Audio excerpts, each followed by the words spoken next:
Good evening, and welcome to the grand premiere of the Negro Leaguers in Puerto Rico.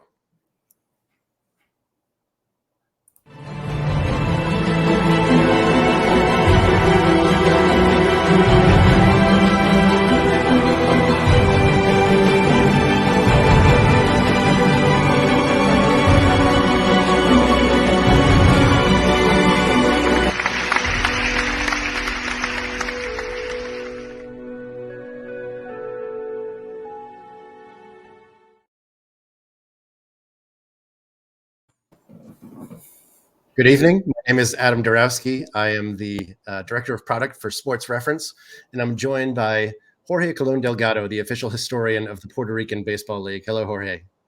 Hi, Adam. Very Well, happy to be with you here in this new project. I'm very excited as well. Today, we're beginning a new webinar series about Negro League baseball players in Puerto Rico. So first, a little bit of background. Baseball came to Puerto Rico via a Puerto Rican raised in the U.S. named Amos Iglesias Van Pelt and local Cubans. The first official game was played in 1898. And that was the beginning of a rich history of the sport on the island. The Puerto Rican Professional Baseball League began in 1938. 16 of the 37 Negro League Hall of Famers played on the island. This list includes many of the stars that you're familiar with, like Satchel Paige, Josh Gibson, Willard Brown, Oscar Charleston, many others. And at least 4 other players played on the island before 1938. That's Jose Mendez, Cristobal Torriente, Luis Santop, Martin Dihigo, who was born on this date today. Yeah. More Negro League Hall of Famers played in Puerto Rico than in any other country in the Caribbean. And we're going to talk about them. So before we jump in, I want to say that if you want to add some comments on Facebook or YouTube, we can certainly get to them at the end of the program. But without further ado, I would like Jorge to tell us a little bit more about this project. So how did the Negro Leaguers in Puerto Rico project get started? Well, it started 2 years ago, but I had this, I went to some reunions and conference about Negro Leaguers, and I noticed that they talk about, for example, Josh Gibson. Josh Gibson was a huge star in Mexico and Cuba, and then they didn't mention Puerto Rico. And it happened with Jackie Robinson. Jackie Robinson went to Venezuela, but Jackie Robinson came to Puerto Rico with the Brooklyn Dodgers, and also he was signed to manage Mayagüez baseball team.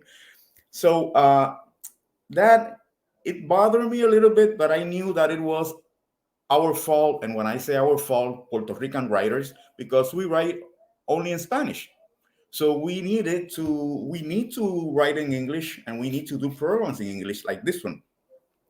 In 2006, I bought the Riley Encyclopedia, and I began to look for the Puerto Ricans in the Riley Encyclopedia and the ball players that saw action in the La Liga de Béisbol Profesional de Puerto Rico. And 2006, I said, I'm going to do a book about Negro Leaguers in Puerto Rico. But what happens is that after 2006, I got a lot of contracts to write books, and I left Negro Leaguers behind. But then in 2020, December 16, Negro Leagues were declared major leagues, 7 organized leagues. And I say, this is the moment. This is the moment. I'm going to do a web page.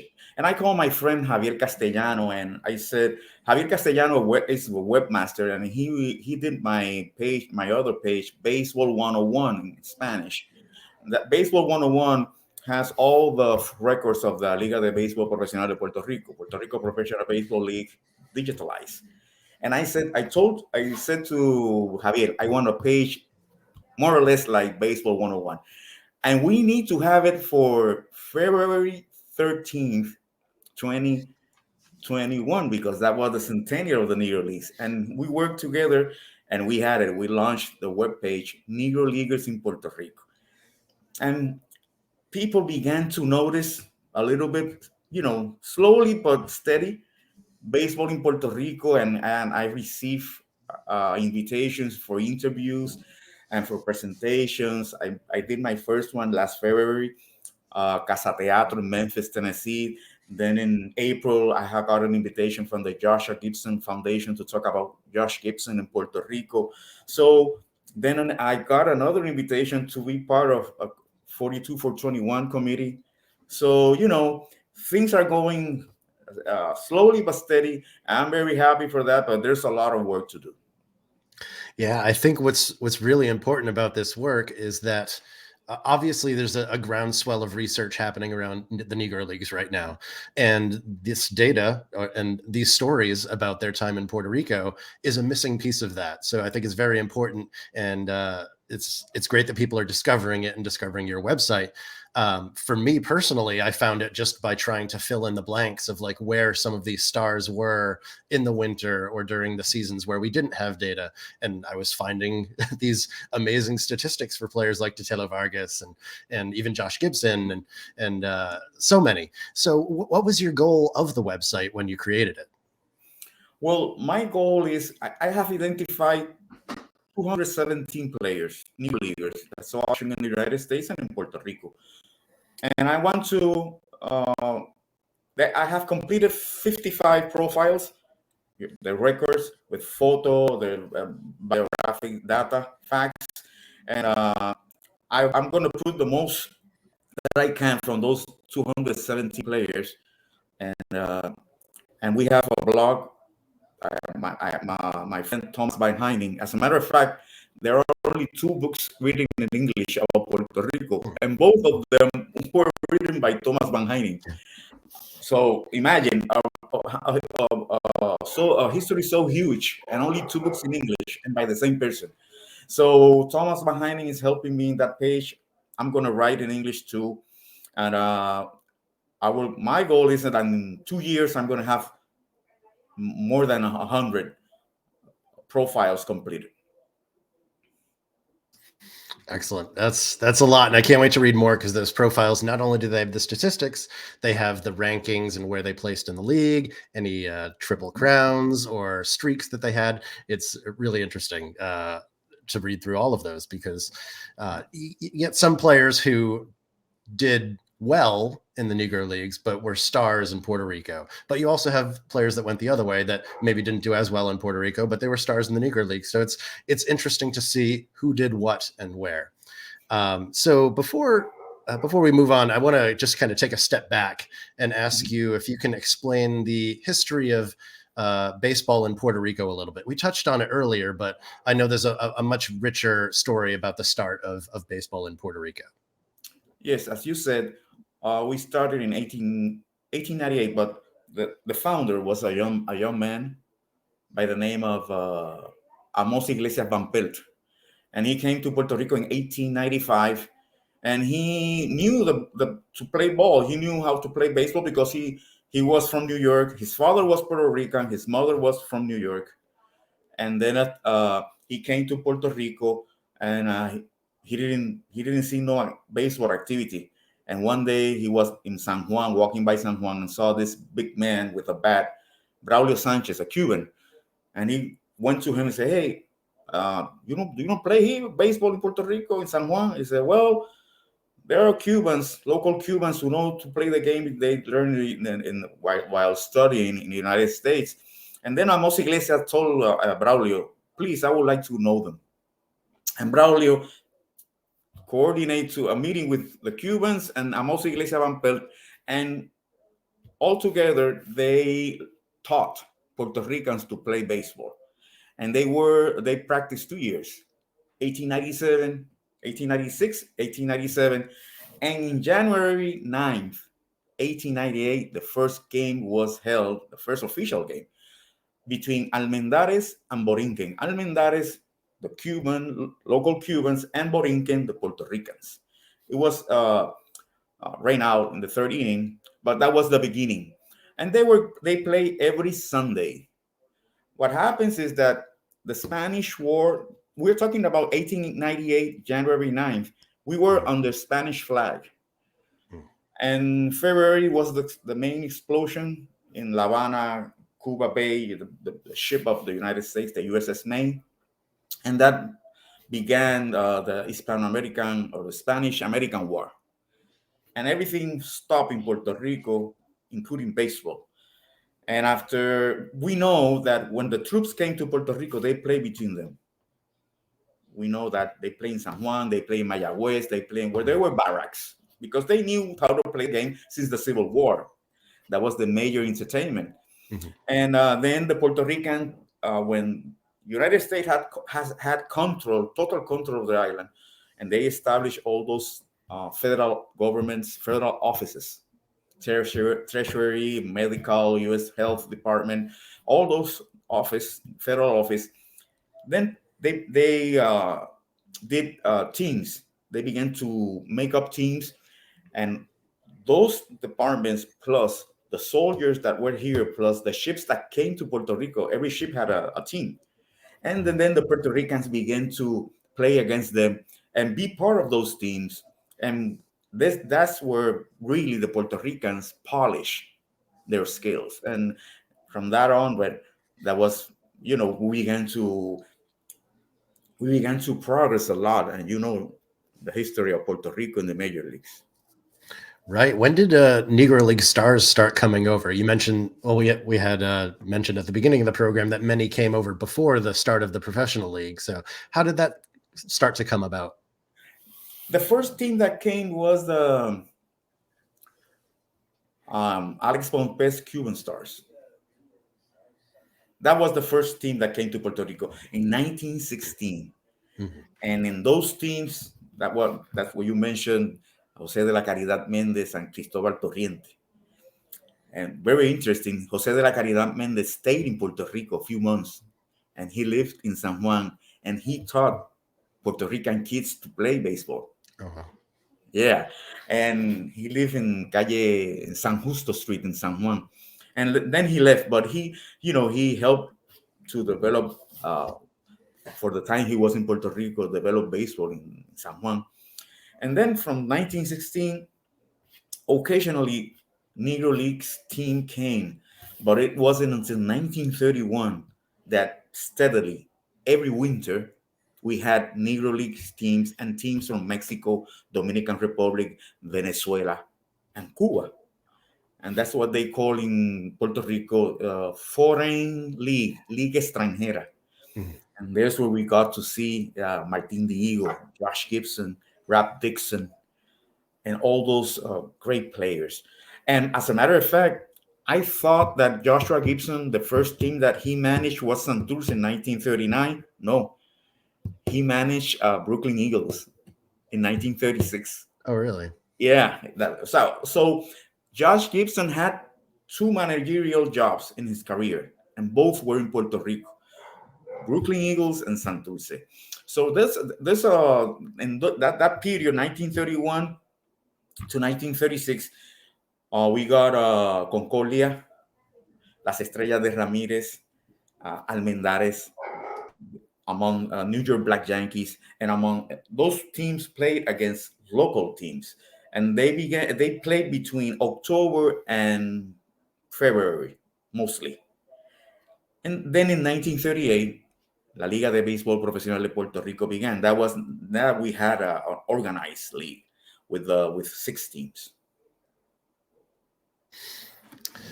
Oh boy. And then in 1938, the floodgates just opened. So you were telling me the other day that there was a limit to how many Negro League players, or really any from off of the island, could play on one team. So can you tell me a little bit about the makeup of the teams in the professional league beginning in 1938? Yeah, there were the 6 major cities: San Juan, Ponce, Mayagüez, Caguas, Guayama, and Humacao. And each one could contract 3 players from the outside. Only 3. And it was like that almost until the late 40s. That there were only 3 allowed, 3 players. The first year it was good, but then in the second year, Josh Gibson came to Puerto Rico, Satchel Paige came to Puerto Rico, Bill Perkins came to Puerto Rico. So there were there were better reinforcement, better players. In 1940, 41, Buck Leonard came to Puerto Rico, Buster Clarkson, and so the league came more competitive. What slowed it a little bit was the Second World War, because they didn't allow any players from the United States to come to Puerto Rico. So we have to merge. We merged because in 1939-40 we have an expansion of Santurce and Aguadilla. So we had 8 teams. We began with 6 teams in 1938. The next year, 2 additional teams, 8 teams. Then we had to the league merge, and they didn't allow players from the United States. But when the Second World War finished, that was the golden era of Puerto Rico, the baseball. That's when so many players that came to Puerto Rico from 1946 to 1953, Negro Leaguers. So you have Willard Brown, Bob Thurman, Lucius Easter, Artie Wilson. You have Larry Doby. You had Monte Irving, Johnny Davis, Raymond Brown. Like Raymond Brown came in 1938, but you had Barney Brown. So many players that came in that era. And then two, although they didn't play too much in the Negro Leagues, but they came to Hank Aaron, Willie Mays, Sam Jones. So many. Junior Gilliam came to here. So many players, and that was the best era, the best period of our league was from 1946 to 1955. After that, as you know, Negro Leaguers began to get signed, and the quality, the competitiveness of the Negro Leagues began to decrease, because all the good Negro Leaguers were signed for the big league, and the Negro Leagues fans began to follow those Negro Leaguers in the big leagues, and later the Negro Leagues then disappeared. And the ones that came to Puerto Rico became old, and you can see there was a change in our league. It was not the same after they all those Negro Leaguers didn't come no more to Puerto Rico. There was a change in the league. Right. You mentioned Bob Thurman before. I was just looking into him the other day, and I think he's a good example about like how the league complemented the essentially the summer league that was available to the players at that time. So he played with the Homestead Grays in the Negro Leagues, and that during the winters he was playing in Puerto Rico, and he loved it. So then he decided during the summer he would start playing in the Dominican Republic, which that got him banned from organized baseball in the U.S. And eventually he finally was so good in the winters in Puerto Rico on a team that had I think he was in an outfield with Clemente and Mays. Is that true? Yeah. All in one outfield, just absolutely unbelievable. Roberto Clemente in left field, Willie Mays in center field, Bob Thurman in right field. But just when Bob Thurman was going to pitch, they put Luis Olmo from the Brooklyn Dodgers in right field. The 3 outfielders catch the ball basket: Clemente, Mays, and Olmo. Unbelievable. That was I don't think there's another team that had 3 basket catch outfielder as Santurce had in that season, with Clemente, Mays, and Olmo. And Bob Thurman, he was. You know what happens with Bob Thurman? It's like Babe Ruth and Lou Gehrig. That Babe Ruth, he was always in the shadow, Lou Gehrig of Babe Ruth. Bob Thurman was always in the shadow of Willard Brown. But he was a great player. He was fast. He played right field. He was a great pitcher. 39 games won. So he was one of the best players to come to Puerto Rico, and he's the all-time leader in home runs with 120 and RBIs 566. And he loved Puerto Rico, and we love Bob Thurman.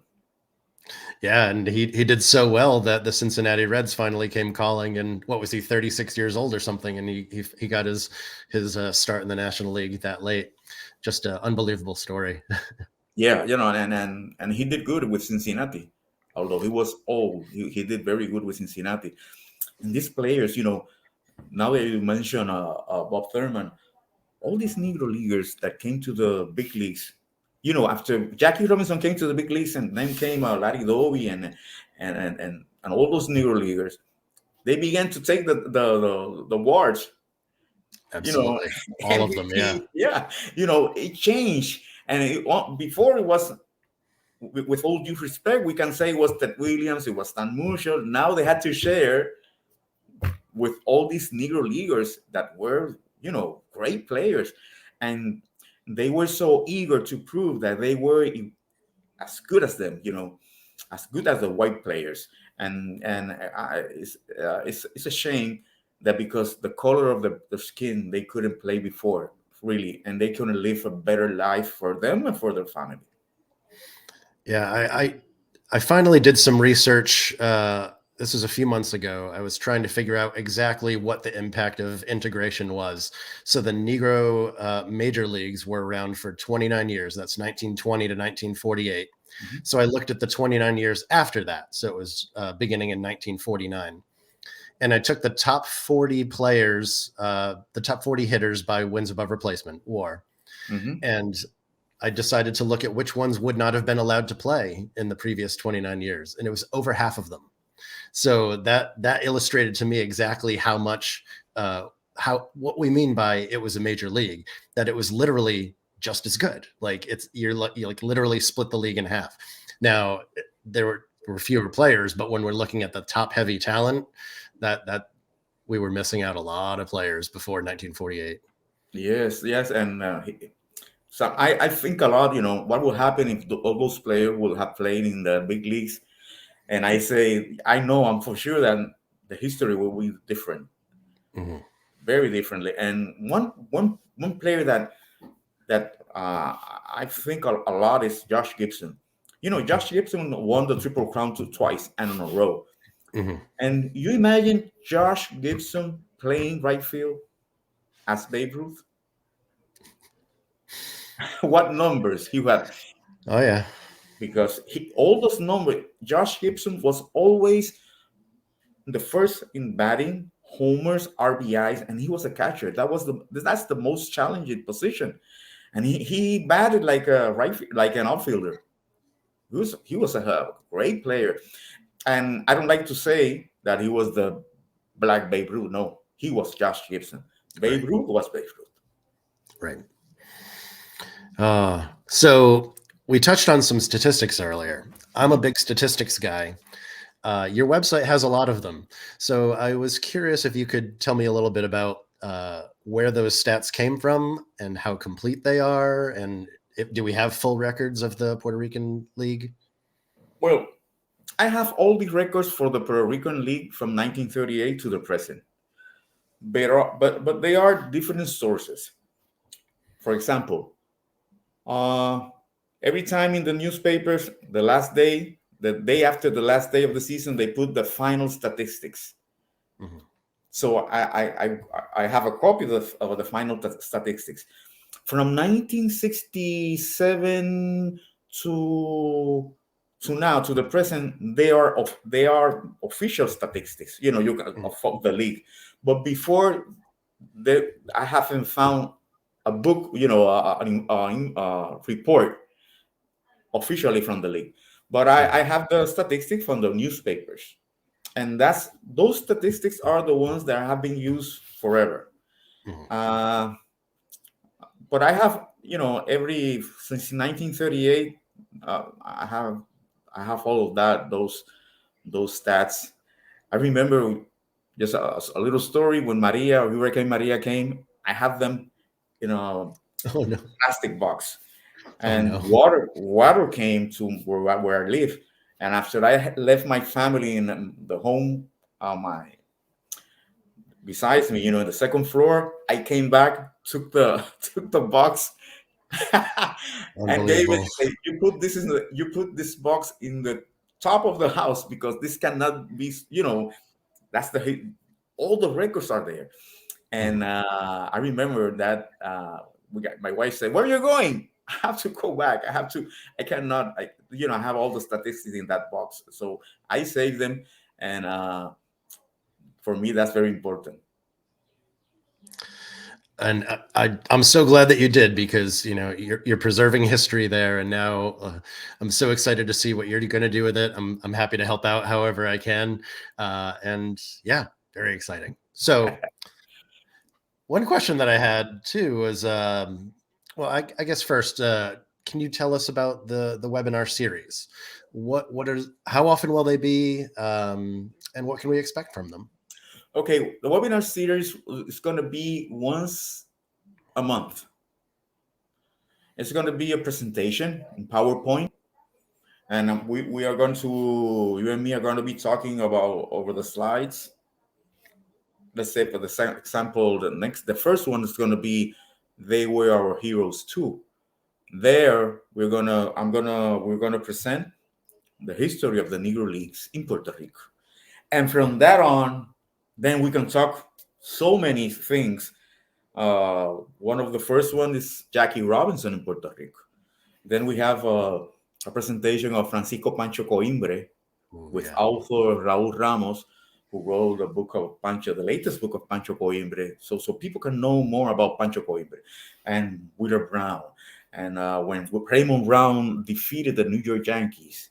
Luis Marquez, the first black player signed by the Yankees. So many players, so many things that we're going to do monthly, and hope these people in the United States get a good knowledge about what happened in Puerto Rico and the importance of Puerto Rico in baseball, not only in the big leagues, but Negro leagues. And it goes, you know, Negro leaguers enrich our sport, our baseball, and we gave work, a job, a normal job. You know, those players came to Puerto Rico and they stay wherever they could, walk with whoever they wanted, eat wherever they wanted, no segregation. And Adam, sometimes I think that, imagine you and I are Negro leaguers playing Puerto Rico, and today is the last day of the season, and we have to return to the United States tomorrow. That should be very tough that night. I don't think they could sleep, because here in Puerto Rico, they treat me like a human being. Now I'm going to fight against Jim Crow and all those segregation laws. That should be, that had to be very, very tough for those players. Well, there's players like Wild Bill Wright, who, when playing in Mexico, that he felt the same way, like he was accepted, and he just decided not to go back. Were there any players that stayed in Puerto Rico in a similar way? No, after they retired. For example, Dixie, second base, after he retired, he stayed in Puerto Rico and he worked with Pedrin Zorrilla in the gas station that Pedrin had in Santurce. But a few of them, but after they retired, they always return because that was their living. And Right. they play here in the winter, went to the Negro Leagues, but I imagine eager to go to next winter to come to Puerto Rico. And they came, 10 years, 9 years, 11 years. They made their lives here. And Satchel Paige even got married in Puerto Rico.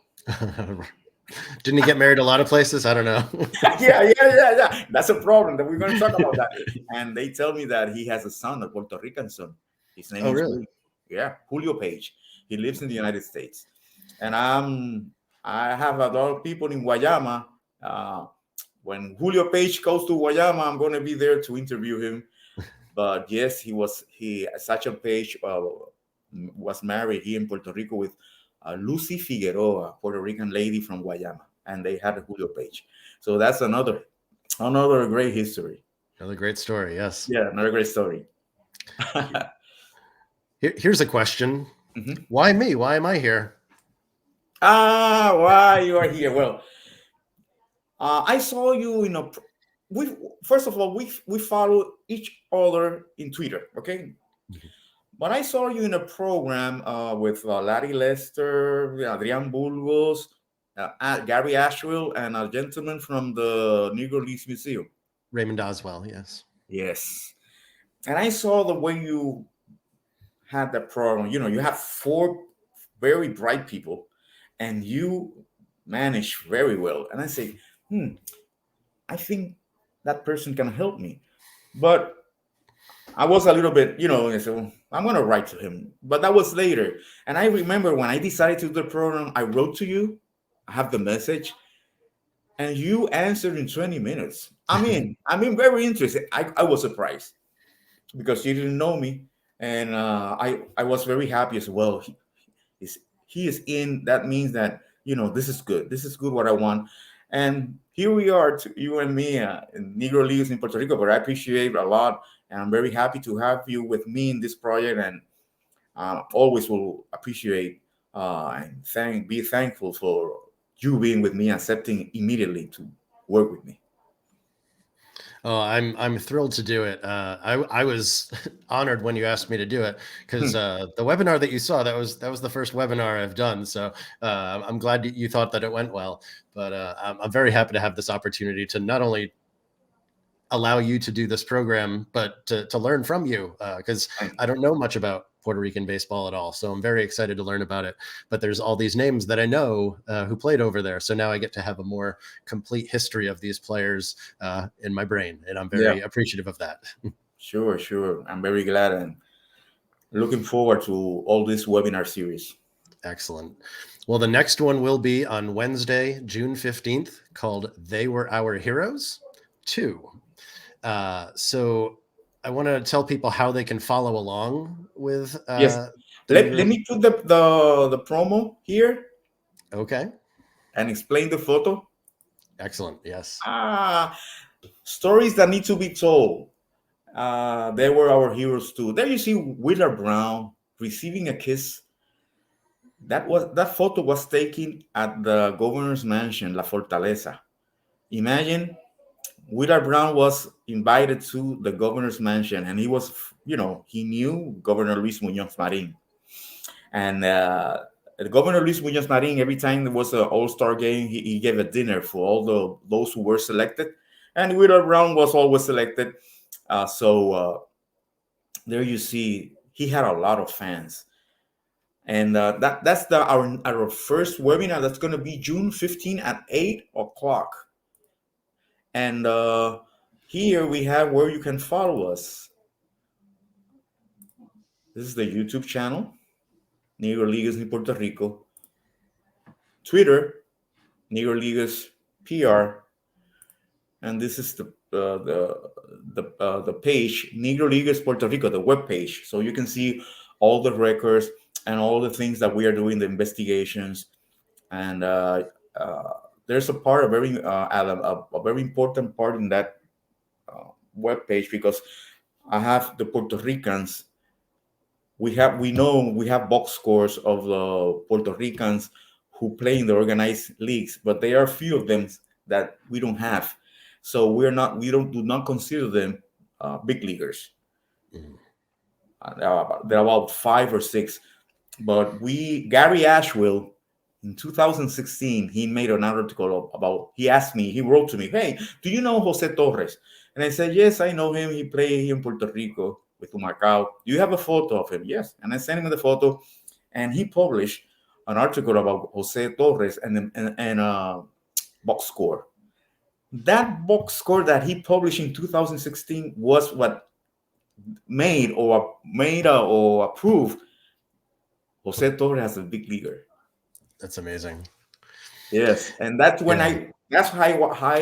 I knew or met Gary Ashwell, uh, and that's a very important part, because in that era there were no news reporters from Puerto Rico to go to cover Negro Leagues. And what happens is that the old Negro Leagues, the Puerto Rican Negro Leagues, they wrote weekly a letter.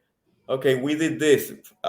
This guy had this, batted something. They made a report, and that is what they publish in the newspaper with no box score. Mhm. So if it doesn't appear box score, we cannot consider them. They are Negro leaguers, but not big leaguers. Right. And that's a very important investigation that I am doing, and you can find it in Negro Leaguers in Puerto Rico.com. And the other, okay, I told you that. Yes, those are the where you can follow us. Those are the places that you can follow this project. Excellent. So last call if we had any questions on Facebook or YouTube, but if not, we'll be wrapping up shortly. I'm really looking forward to the episode on June 15th. I can't wait to learn more, see what all that's about.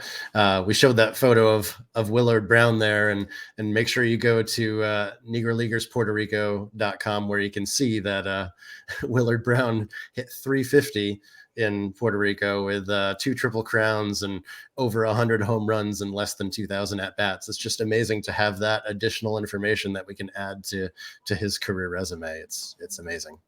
Yeah, one of the things that I'm happy about, when they did the Hall of Fame plaque, they included Puerto Rico. Oh, did they? Yeah, they included 2 Triple Crowns. I gave them the information. I gave the information to my friend Jeff Idelson. I said, Jeff, this guy was terrific in Puerto Rico. And I met Willard Brown's daughter. She was there. And we were waiting. You know, they unveiled the plaque about 6 o'clock the day that they do the induction. And we thought that they made the plaque with the Santurce cap. Oh. And we were waiting, you know, but they did it with the Kansas City. But in the magazine, Annuary, Willard Brown appears with the Santurce uniform. And another fact is that Leon Day is the only player in the Hall of Fame with a Puerto Rican cap, Aguadilla. Oh, really? I did not know that. Yeah. Excellent. There are many things. You're going to like it. Oh, I'm going to. I know it. Jorge, thank you so much. And I'm looking forward to doing this again. Thank you, Edmund. Thanks all people that have connected are joining us today. And looking forward to June 15th. Until then, thank you. Thank you very much for viewing.